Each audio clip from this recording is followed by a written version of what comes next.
Nous ne quémandons pas des miettes ici et là, rouvrir les musées ou un couvre-feu à 19 h ou je ne sais pas, non.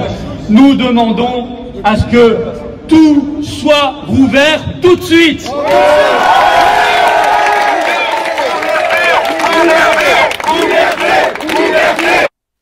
Bonjour à tous.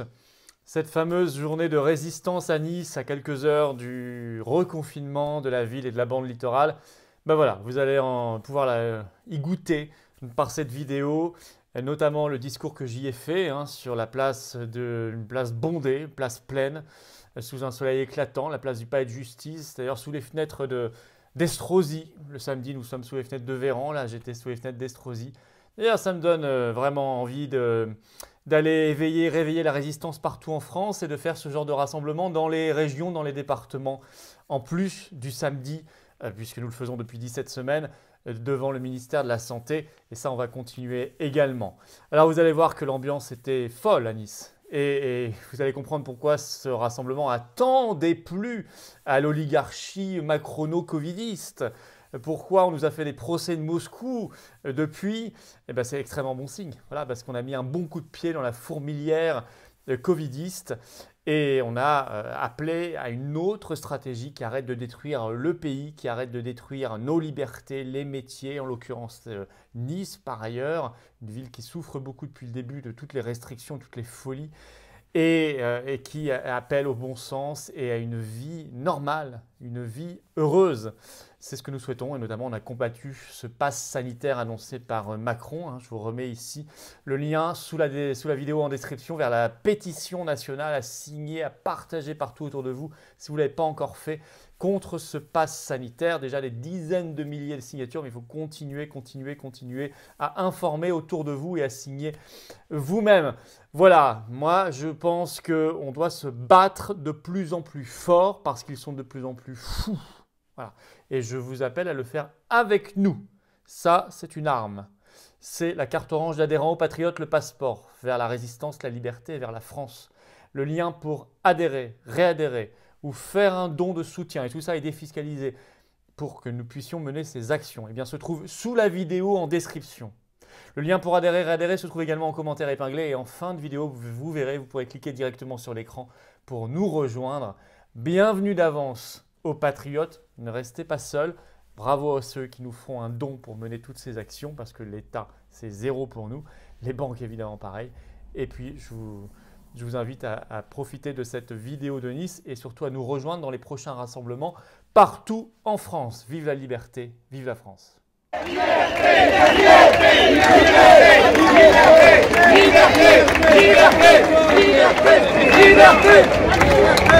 Est-ce que vous m'entendez? Est-ce que Nice est debout aujourd'hui? Est-ce que Nice est le point de départ des combattants de la liberté en France? Bravo! Là, je vois que Nice, ça bouge. Ça y est, ça bouge. Je vous propose d'écouter Estelle, qui va vous lire un petit poème. Sur mes refuges détruits, sur mes phares écroulés, sur les murs de mon ennui, j'écris ton nom.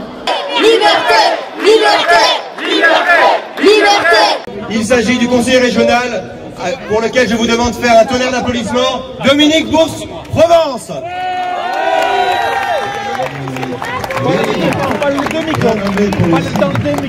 Les deux micros. Bonjour à tous. Oh là là, je suis super content de voir tout ce monde, c'est génial.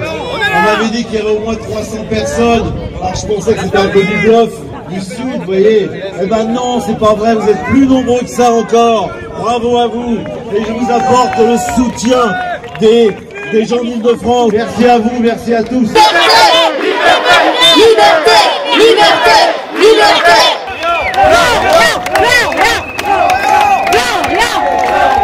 Oh là là, bonjour!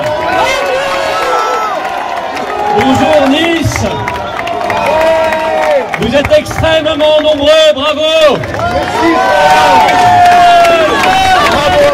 Bravo aux organisateurs patriotes de cette manifestation de résistance face à la tyrannie sanitaire de Véran et Macron.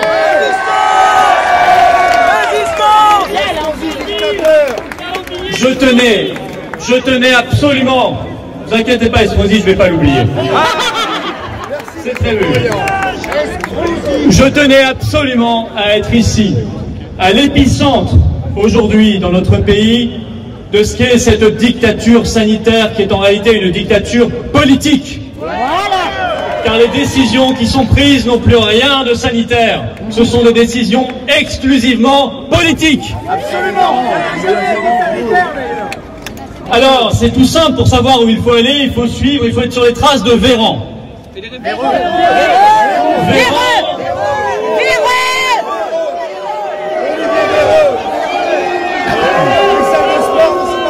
Véran qui lui-même est sur les traces du variant.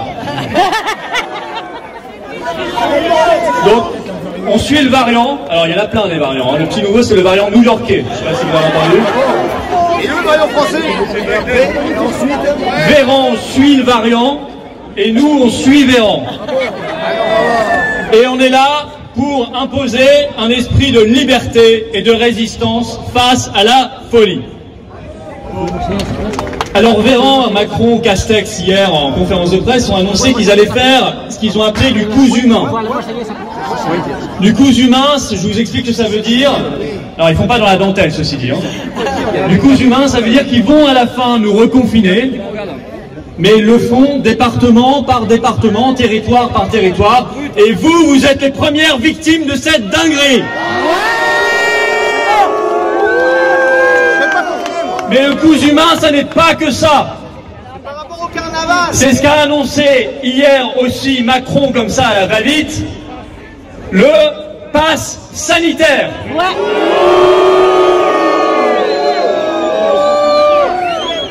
Ce pass sanitaire, passeport sanitaire, ne vous y trompez pas, ça n'est pas un instrument médical. Ça n'est même pas seulement en lien avec le seul Covid-19. Le pass sanitaire, comme dit Macron, c'est une rupture majeure de civilisation. C'est un problème moral, éthique majeur. C'est nous faire entrer dans une société profondément inhumaine, profondément diabolique, profondément infernale. Une société de zombies où vous devrez présenter un document numérique pour aller au restaurant, pour aller au cinéma, pour prendre le tram, pour prendre le métro, pour prendre le train. C'est la fin du secret médical d'abord. Et c'est ensuite mettre le doigt dans un sacré engrenage. Car demain rien n'empêchera d'utiliser ce pass sanitaire pour interdire l'entrée à des lieux publics à des gens selon telle ou telle maladie, telle ou telle pathologie. Et vous voyez bien dans quelle société de discrimination légale, dans quelle société profondément inhumaine, inégalitaire, injuste, avec des citoyens de 8e zone, nous entrons. Eh bien, si l'essentiel de la classe politique française est soit complice, soit soumise, soit endormie devant ce totalitarisme rampant, les patriotes, eux, seront dans la résistance avec vous.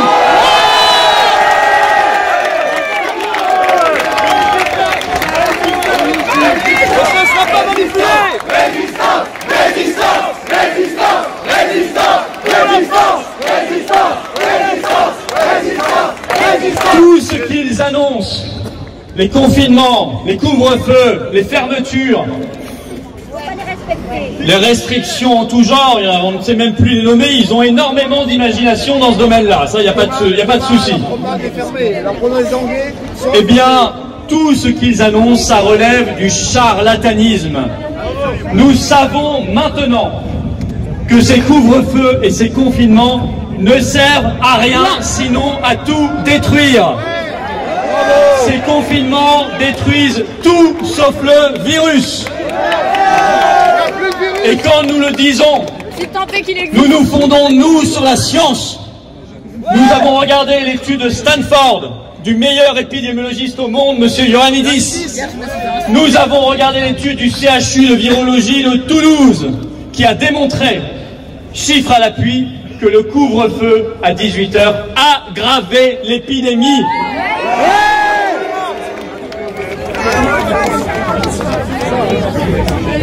malades, on a des gens qui n'ont pas de... Alors ici, vous le savez particulièrement bien à Nice, parce qu'avec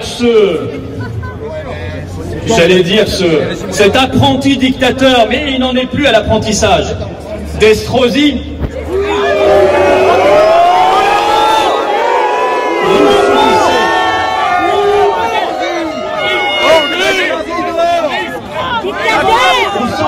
on sent beaucoup d'amour pour le maire de cette ville.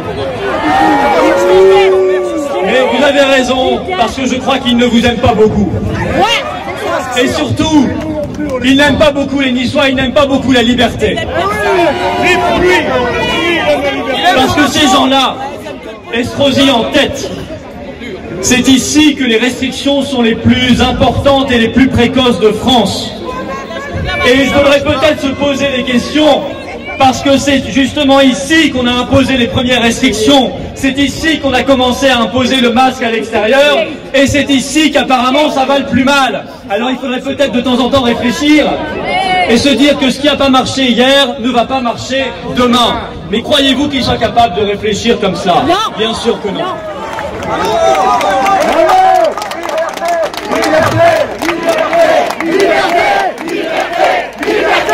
Liberté, liberté, liberté, liberté, liberté, liberté, liberté, liberté, liberté. Car le non-dit, c'est lorsqu'Estrosi vous demande de vous confiner. Croyez-vous que lui subisse le confinement? Croyez-vous que tous ces barons locaux, tous ces petits et ces gros barons qui confinent les gens,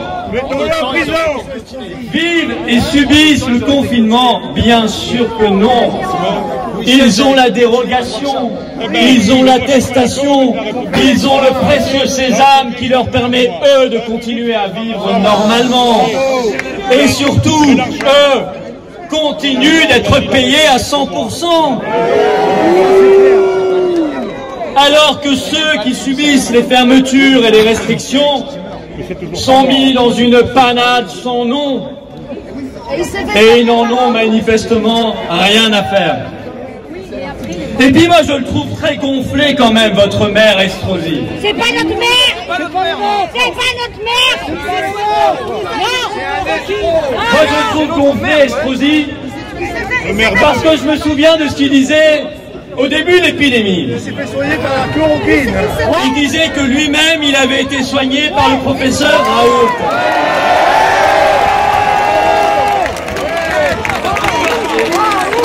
Et je vais vous citer ce que Estrosi disait au journal Le Point le 23 mars 2020, il y a moins d'un an.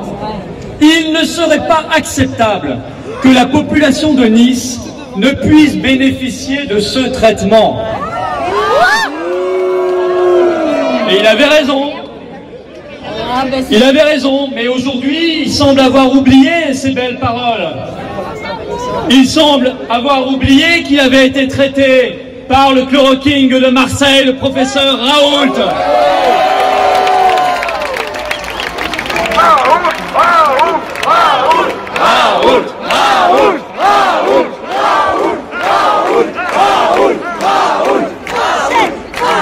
Alors il y a des traitements, et c'est ça le non-dit. Alors je sais, ce sont des vieilles molécules qui rapportent pas un rond au laboratoire. C'est pour ça d'ailleurs. Les seuls traitements, vous remarquerez, qu'on a autorisés depuis le début, c'était le remdesivir de Gilead, totalement inutile, voire dangereux, voire qui provoque des variants, comme l'a dit Raoult. Mais c'est vrai que ça coûte 2300 € la semaine de traitement. En intraveineuse. Et là, aujourd'hui, ils viennent d'autoriser eh bien, les anticorps monucléo, excusez-moi, j'ai oublié le nom, c'est-à-dire un traitement qui coûte également 2000 € le traitement. En revanche, hydroxychloroquine, azithromycine, ivermectine, colchicine, clofoctyle, toutes ces vieilles molécules qui ont démontré leur efficacité contre le coronavirus, systématiquement interdites. Et interdiction aux médecins de prescrire librement, ce qui est une première honteuse et scandaleuse dans l'histoire de notre pays. Honneur aux médecins libéraux qui se battent aujourd'hui. Pourquoi veulent-ils nous tuer? Pourquoi veulent-ils nous tuer? Vous savez, l'Institut Pasteur de Lille, je vous ai parlé de la chlorphoxyl, a démontré depuis octobre dernier qu'il avait un magnifique traitement. Et là, ce que je vous dis, vous le retrouvez dans la presse, tout ce qu'il y a de plus officiel. Il y a une dizaine de jours, coup de bambou, ils apprennent que leur projet ne sera pas financé par le ministère de la Santé de M. Véran. Ils apprennent qu'on ne leur accordera pas le label de priorité nationale, c'est-à-dire qu'on leur met des bâtons dans les roues et qu'ils vont perdre des mois et des mois alors qu'ils ont le traitement qui peut soigner les malades. De la même façon, depuis le mois de mai 2020, et moi j'aime rappeler ces choses-là parce que ça ne vous est pas dit souvent, l'Académie nationale de médecine recommande la vitamine D à titre de prévention. Il y a 6 sociétés savantes de médecine qui ont publié une étude il y a quelques semaines pour demander à ce qu'on prescrive de la vitamine D à titre de prévention. Eh bien, M. Véran n'en a cure. Il n'en a jamais parlé. Ça ne l'intéresse pas. Le chemin, il est tout tracé et il vous mène au confinement d'un côté, c'est-à-dire la mise sous surveillance généralisée, la mise sous contrôle, et au pass sanitaire de l'autre, c'est-à-dire le traçage numérique. Une fois que vous avez compris qu'il y a non seulement de la prévention, qu'il y a du traitement, mais qu'en plus, ils ont le culot d'accuser et de culpabiliser les Français en disant vous allez remplir les hôpitaux en étant irresponsables, en vous relâchant. Ils continuent en ce moment même de fermer des lits à l'hôpital, y compris au CHU de Nice, où il est prévu 200 fermetures de lits et de personnel depuis 2017 jusqu'en 2021. Ça, c'est la réalité. Et donc, vous comprenez bien qu'on ne peut pas rester les bras croisés, à plein ventre, à ne rien dire, à nous taire. Écoutez, moi je vous dis, éteignez vos téléviseurs et rallumez vos cerveaux. Il faut réfléchir. Il faut réfléchir. Demandez-vous pourquoi en Suède, où il n'y a jamais eu de confinement, où il n'y a jamais eu de fermeture, où il n'y a jamais eu de couvre-feu, où ils n'ont jamais fermé leur commerce ni leur restaurant, demandez-vous pourquoi ils ont une mortalité inférieure à la France par habitant. Demandez-vous pourquoi en Inde, où il n'y a plus l'ombre d'une restriction depuis le mois de septembre, ils ont 11 fois moins de morts par habitant qu'en France, parce qu'ils traitent les gens. Demandez-vous pourquoi au Japon, où le confinement est anticonstitutionnel, il y a 22 fois moins de morts par habitant qu'en France. Demandez-vous même pourquoi en Bosnie, qui n'est pas le pays le plus riche d'Europe, il y a beaucoup moins de morts par habitant qu'en France, alors qu'il n'y a jamais eu les restrictions et les fermetures que nous connaissons ici depuis maintenant 1 an. Si vous avez compris ça, si vous réfléchissez à ça, alors vous comprendrez à quel point il est urgent d'être conforme à notre tradition qui déplaît tant à Macron, celle des Gaulois réfractaires, celle des résistants, celle de ces Françaises, ces Français qui considèrent qu'impossible n'est pas français. Ceux qui considèrent que nous ne sommes pas là pour être soumis à une politique qui nous traite moins bien que du bétail, parce qu'on est moins bien traité que du bétail. Même les chiens, ils sont mieux que nous, alors. Hein? Même les animaux, ils peuvent sortir, hein? Sans muselier. Hein? Vous savez, c'est la Boétie qui disait « Les tyrans ne sont grands que parce que nous sommes à genoux. Alors cessons d'être à genoux et levons-nous. Soyons debout, soyons fiers, soyons libres, soyons dignes. » Alors nous réclamons la prévention, le traitement, qu'on arrête de fermer les lits et qu'on en rouvre, qu'on forme du personnel. Et nous demandons, non pas, nous ne quémandons pas des miettes ici et là, rouvrir les musées ou un couvre-feu à 19h ou je ne sais pas, non. Nous demandons à ce que tout soit rouvert tout de suite.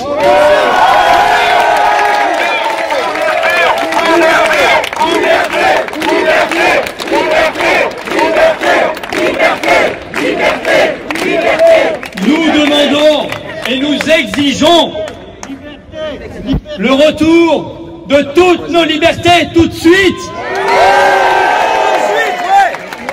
Et nous exigeons, parce que c'est une ineptie sans nom et un moyen de nous museler, la fin du masque obligatoire tout de suite.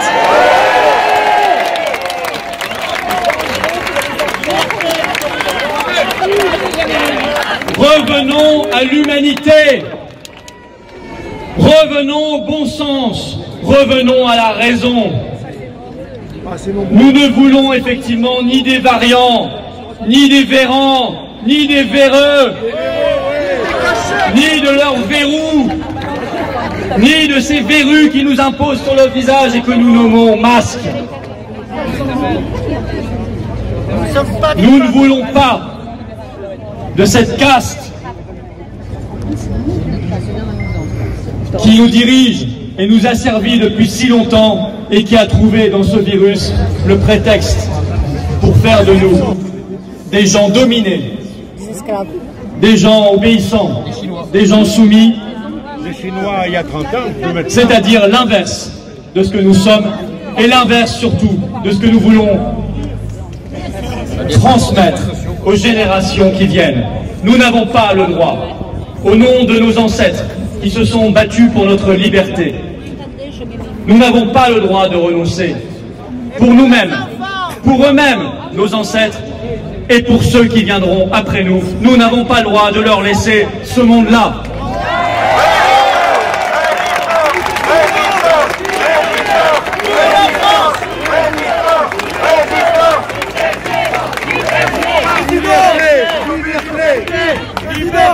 Je vais terminer par une citation que je livre à votre réflexion de Benjamin Franklin. Une société prête à sacrifier un peu de liberté, et nous en sacrifions beaucoup, contre un peu de sécurité, ne mérite ni l'une ni l'autre et finit par perdre les deux. Je vous appelle à la résistance, je vous appelle à vous lever, je vous appelle à être enthousiaste, combatif, énergique, digne et libre. Vive la liberté, vive Nice et vive la France.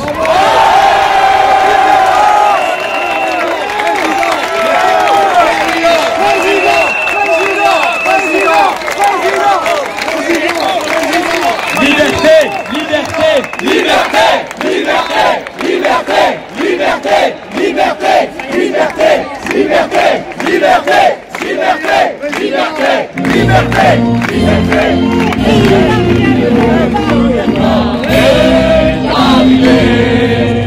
contre nous de la tyrannie, les combats sanglants élevés, les combats sanglants élevés, entendez-nous dans vos campagnes, ces féroces soldats qui viennent jusque dans nos bras.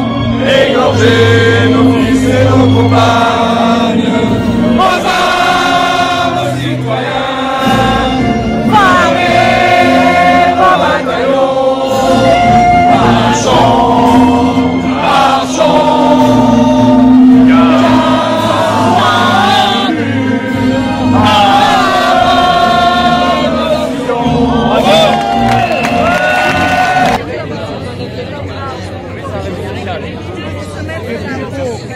Ouais, bien sûr, bien sûr. Voilà, on est sorti de la manifestation qui a été objectivement un très grand succès. Hein. Pour un vendredi après-midi, voir cette place complètement pleine du tribunal de justice à Nice, c'était formidable, sous un soleil éclatant d'ailleurs, mais ça c'est le soleil du sud qu'on vous envie. Donc vraiment bravo aux équipes niçoises des Patriotes qui ont organisé ce rassemblement, qui était un magnifique moment. Moi j'ai trouvé qu'il y avait en plus une ambiance pleine d'énergie, pleine de combat, pleine de résistance et en même temps hyper chaleureuse, hyper humaine, et Dieu sait qu'on en a besoin en ce moment. Et voilà, il y avait du monde, il y avait de l'ambiance, et je crois que ça a mis du baume au cœur à tous ceux qui veulent résister, parce que vous êtes face à un maire ici, Estrosi, qui est dans un délire total, et puis on est face à Véran, on est face à Castex, on est face à Macron, on est tous dans le même bateau. Et j'encourage les adhérents patriotes, les sympathisants, et tous ceux qui veulent se battre à continuer de mener ces actions, à continuer d'aller sensibiliser tous les habitants des Alpes-Maritimes, tous les Niçois, et à mener les combats de demain, parce que on a mené une belle bataille aujourd'hui, mais la guerre n'est pas terminée. Cette guerre, on va la gagner à la fin. Vous inquiétez pas, on la gagnera. Mais on la gagnera tous ensemble. Allez, bon courage, bravo encore.